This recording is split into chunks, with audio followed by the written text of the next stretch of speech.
Order! Order! You are an incorrigible delinquent at times. Behave yourself, man!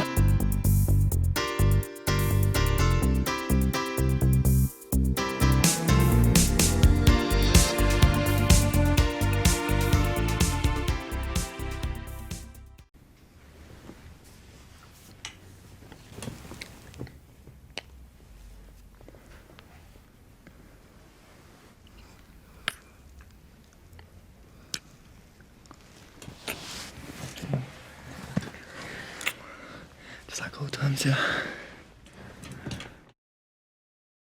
Emergency, which service? Hello? I want to speak to the police. This guy I know, he did something to me. The two of you had a previous relationship, is that correct? Yeah, we went out for about 3 months or something. Honestly, that's why when I got the text, I thought she was still interested. You were very happy when Mr. Morris came out of that kitchen. You were very happy to give him oral sex. Maybe. Then why didn't you put a stop to it? All you needed to say was no. It all would have been very simple.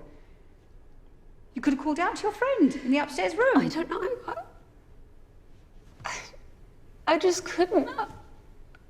I just froze. We had slept in the same bed loads before, so I just climbed up on the sofa bed. Then what happened? I don't know, we kissed. Did she kiss you back? I don't know, I can't remember. Did she say anything? She didn't say anything like stop or anything. But she didn't do anything to indicate that she wanted you to continue. She would definitely have said if she wasn't into it. Did she respond in any way at all? Yeah, maybe. I don't know. Well, after that film was shown on BBC Three last night, viewers were asked to vote on what they thought had happened. 79% of people thought it was rape. And if you watch the programme, we're keen to hear what you thought. It's a subject we've discussed before on this programme when we gave the Director of Public Prosecutions, Alison Saunders, some scenarios to answer. People are really drunk. They're not unconscious. Both think the other consented. And in the morning, for example, the woman wakes up, has no recollection of consenting and thinks she might have been raped. That's a really difficult one. Consent has to be sort of given, but equally there has to be an offence there. So if they can't remember what's happened, I think in that case, if I were the woman, I might go to a support group and ask for some help and talk it through with somebody. You've got somebody who is so incapacitated that they can't give consent, then the law is very clear there, and there has been case law that that would be an offence. So that's interesting. If a woman isn't sure if she consented, she might have done, she might not, you're saying she shouldn't make a complaint to the police? I'm saying that she should think about it and she should maybe talk to some support groups.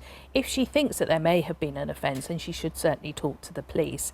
But I think you need to, it's not as simple as you know, what happened. If people can't remember, they need to, it's each circumstances of each case that we would look at. Well, how much do young people understand about the issue of consent, and are there grey areas for them? We've got together a group of young adults to debate this, and obviously the conversation is going to be frank and honest, and you may not want children to hear some of the things we're discussing. Let me introduce you to Rosie, who's 19. She starts university next year. Frankie is 18 and already at university, as is Darren, who thinks there are blurred issues when it comes to consent. Beth is a 27-year-old mum who says she was raped back in 2009. She's waived her right to anonymity to speak to us this morning. And Coyote was cleared of rape in 2014. He says he was falsely accused by a woman who had consented to have sex with him. Welcome all of you. Thank you very much for coming on the programme. Can I ask all of you if you are clear on what sexual consent is and means? What would you say, Rosie? Yeah, I would say it's not just not saying no, but it's a definite yes and a definite acceptance from both parties. OK, so a sort of enthusiastic, overt yes. Yeah, not just no. It can't, like, no consent. You have to say yes. You have to say something, yeah, rather than... Yeah, if you don't say no, it doesn't mean you've consented. Got you. Coyote?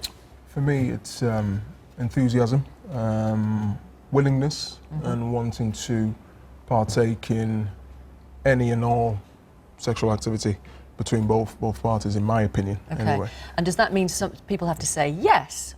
Do you have to use that word, or is it just about actions, or what would you say? I think it's a mixture of everything, you know. yes, in some aspects, you know, actions, you know, helping you do something that they enjoy and they would like, and you know, helping you sort of understand what turns them on and turns them off, because you know there could be an issue of miscommunication, and that could be misconstrued on both parts. You know, I felt she said yes, or you know, I felt he said no, whatever it is. So for me, you know, it's enthusiasm, willingness, and wants. You know, and I think definitely communication as well.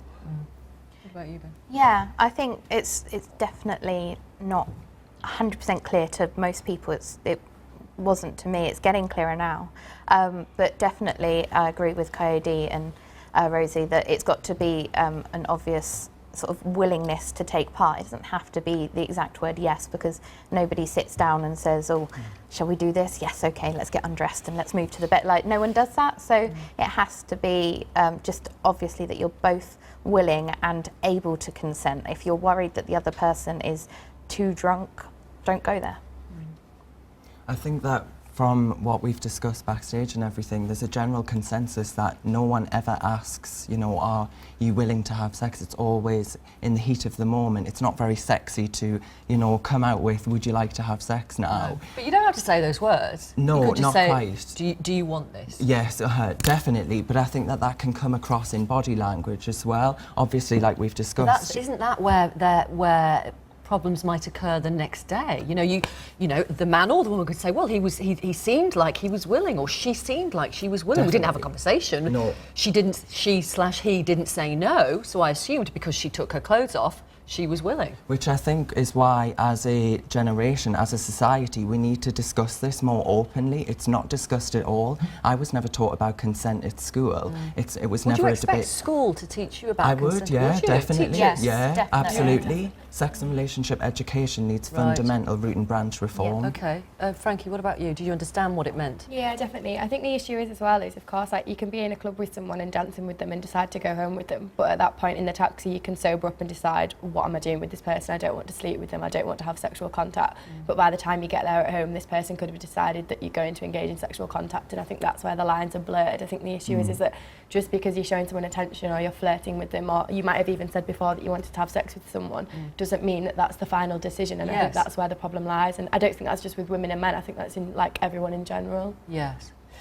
Yes, you can change your mind. You could say yes at one point, and definitely. literally a minute later, Yeah, 5 minutes exactly. later, Especially half when an hour it's alcohol later, involved as well. you can change your mind. Yeah. But I suppose you have to communicate the fact that you've Definitely. changed your mind. There's a really good animation which involves a cup of tea, which I'm just going to show you now. You may have seen it, which makes everything so clear. Let's just have a little look now. If you're still struggling with consent, just imagine instead of initiating sex, you're making them a cup of tea. You say, hey, would you like a cup of tea? And they go, oh my God, I would love a cup of tea, thank you. Then you know they want a cup of tea. If you say, hey, would you like a cup of tea? And they're like, I'm not really sure. Then you could make them a cup of tea, or not, but be aware they might not drink it. And if they don't drink it, then, and this is the important part, don't make them drink it. Just because you made it doesn't mean you are entitled to watch them drink it. And if they say no thank you, then don't make them tea. At all. Just don't make them tea. Don't make them drink tea. Don't get annoyed at them for not wanting tea. They just don't want tea, okay? They might say, yes, please. That's kind of you. And then when the tea arrives, they actually don't want the tea at all. Sure, that's kind of annoying as you've gone to all the effort of making the tea, but they remain under no obligation to drink the tea. They did want tea, now they don't. Some people change their mind in the time that it takes to boil the kettle, brew the tea, and add the milk. And it's okay for people to change their mind. And you are still not entitled to watch them drink it. And if they're unconscious, don't make them tea. Unconscious people don't want tea.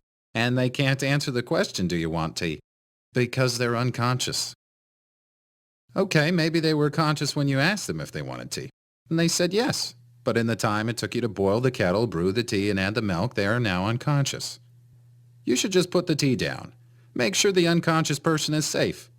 And this is the important part again. Don't make them drink the tea. They said yes then, sure, but unconscious people don't want tea.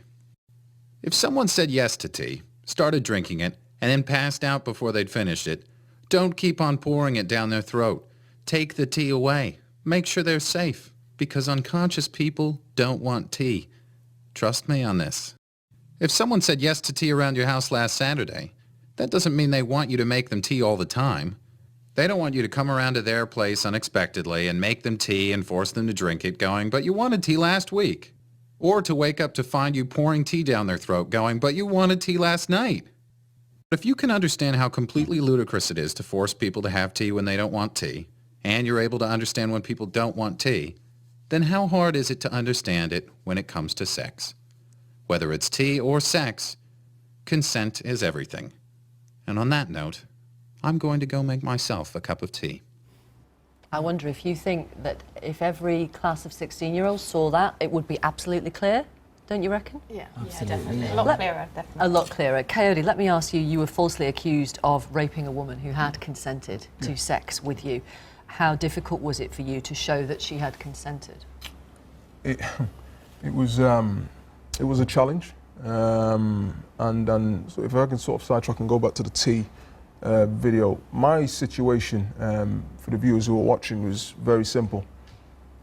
I was asked for a cup of tea. I made a cup of tea. Yeah. They drank the cup of tea. Woke up, had more tea, and then when I'd left, she then decided that she didn't want the tea. Right. Okay. You know, and actually, the burden is not on you to show that no, she consented. I mean, the burden is on the prosecutor to show that you... Exactly. I mean, one of the first fundamental rules of law is it's on the accuser to prove your guilt. In my situation, it was the other way around. I had to prove my innocence, which was 100 times worse than that, because I had to, you know, track back and try and, you know, gather my own evidence and gather my own information and then present it and say, well, actually, we had the tea together. She wanted the tea.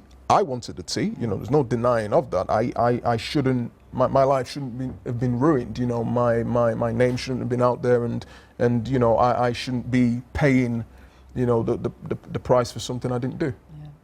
Beth, can I ask what happened to you? So when I was 21, I was attacked by someone that I knew. I'd been out at a pub drinking with a friend because I'd had an argument with my boyfriend and she was trying to cheer me up. And this guy came over, and I'd seen him before on student nights out and stuff. And he got chatting to us. I told him about the argument, and he spent the evening sort of comforting me, buying me drinks and being friendly and generally just cheering me up. And you were fine with that? Yeah, it was a nice evening. Yeah. And he was aware I had a boyfriend, so I didn't think he had an ulterior motive. But when my friend left, he said, do you want to come back to mine? We'll watch a movie. I said, yeah, sure. I rang my boyfriend. I said where I was going and who I was going with. And then I start to get quite hazy because I was I had about 2 or 3 bottles of wine at this point. And I remember being in his room on his bed watching a movie, and he kept trying to kiss me, and I kept saying, no, I've got a boyfriend. And then I passed out, and when I came to, he was on top of me. And I kind of tried to say no and turn away, but I was in and out of consciousness. I wasn't strong enough or anything, so I kind of gave up and just let it happen. And then in the morning... But there's no way you had given consent, enthusiastic consent, willing consent. You were in and out of consciousness. You didn't even have the capacity, you could argue, to consent. Exactly. But the point was, when you left the next morning, you felt bad. Yes. You didn't realise that effectively you'd been raped. Yeah, I thought that I'd cheated on my boyfriend because I thought that I'd brought it on myself. I believed at the time that if a girl has accepted drinks, she's been friendly with him, she's willingly gone back to his, that she was asking for it, and like she should just accept what happened. Because why did you think that? Where has that come from in your head? I think society, I think jokes in lad culture definitely is a big thing. One of the jokes in uni that a lot of my very nice male friends would say was, if she still has sex with you in the morning, you know it wasn't rape the night before. Oh, God. And they start off at jokes and everyone says, oh, it's just a laugh, it's just funny, but it ends up being what people actually believe. Okay. Well, thank you all very much, and thanks for being so open and honest. Thank you.